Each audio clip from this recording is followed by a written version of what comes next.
Their ships hovered like tombstones. Smooth, obsidian quiet. No lights blinked.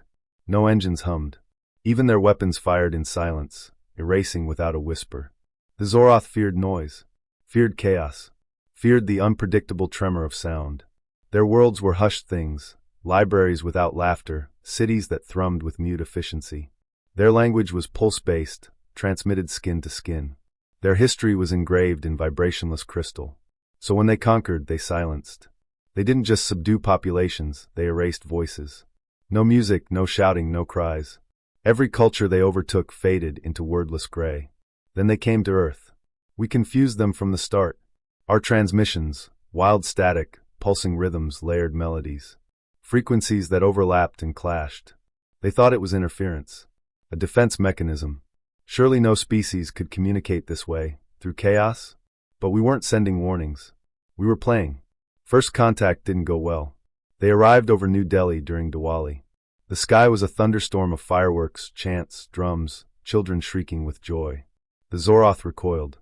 "We come in silence," they transmitted. "We come with speakers," Earth replied.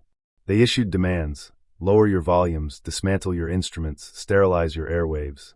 We turned them up instead. A jazz band in New Orleans marched through the streets, horns blaring.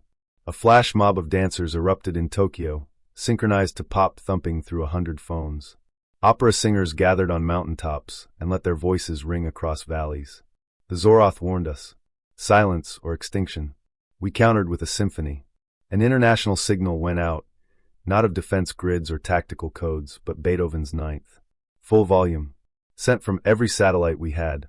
They responded with occupation. Their silent boots marched into cities.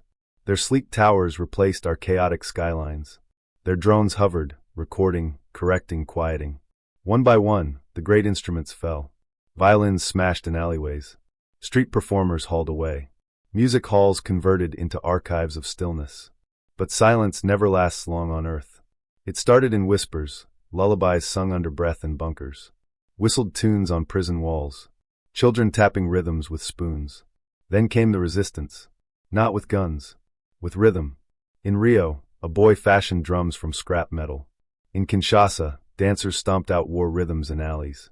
In a Siberian gulag, a woman scratched sheet music onto her cell wall with a stolen nail. They didn't know each other, but they heard each other, through walls, wires, the very bones of the earth. The Zoroth couldn't keep up. Where they silenced one song, 3 more were born. A flute solo played in Paris went viral across the occupied networks. The sound, a simple, aching melody, was picked up by Zoroth translators.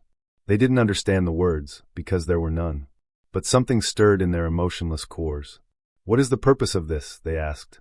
"It's how we remember who we are," we answered. A Zoroth patrol once captured a child singing to a doll. Standard procedure was memory erasure. Instead, the soldier listened. The song was old, something about stars and promises and rain. He took off his helmet and cried. That moment spread like an infection through their ranks. Silence fractured. One by one, their warriors began to ask for more. "What was that sound I heard on the battlefield? What is a cello? What happens at a concert?" We showed them. Not all, of course. Some still feared sound. Believed music to be a virus, a loss of control. They struck back, destroying entire cities where song had taken hold. Bombed a youth choir mid-performance. Executed a conductor for defiance. We answered with a requiem. 12 nations' musicians gathered in an underground cavern, forbidden instruments smuggled in pieces, reassembled in the dark. They performed in one long, unbroken session, 4 days, 3 nights. The final note, a crescendo that shook the cave's stone. It reached the stars. The Zoroth fleet in orbit picked up the sound.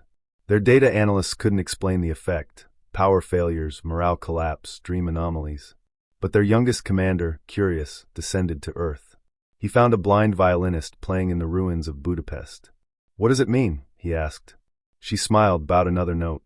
"You tell me." He couldn't. Not yet. But he stayed to listen. Soon others joined him. A choir of former enemies formed, humans and Zoroth together. No words. Just harmony. It spread like fire through vacuum. An orchestra assembled on the Great Wall. An acoustic jam under the seas, broadcast from submarines. A Zoroth convert built an amphitheater on the moon, the first ever made for sound on a silent sphere. And when they played, oh, when they played, something ancient and universal awoke. Because music wasn't just entertainment. It was how our ancestors called the stars. How we prayed before gods. How we mourned and marched and made love. It was our soul echoing. And once the Zoroth heard it, truly heard it, they realized they had lived in fear of their own heartbeat. We didn't beat them with firepower. We didn't need to. We played a melody so beautiful it made them weep. So true it made them feel. So human it made them understand silence was never the answer. Now there are symphonies across their homeworlds. Their children learn our scales before their own language. And sometimes, only sometimes, a Zoroth adult will place a hand on their chest and hum softly, unsure of the tune, but desperate to remember. Because once you've heard music, real music, you can never go back. They feared silence. So we brought music. And now the stars sing with us.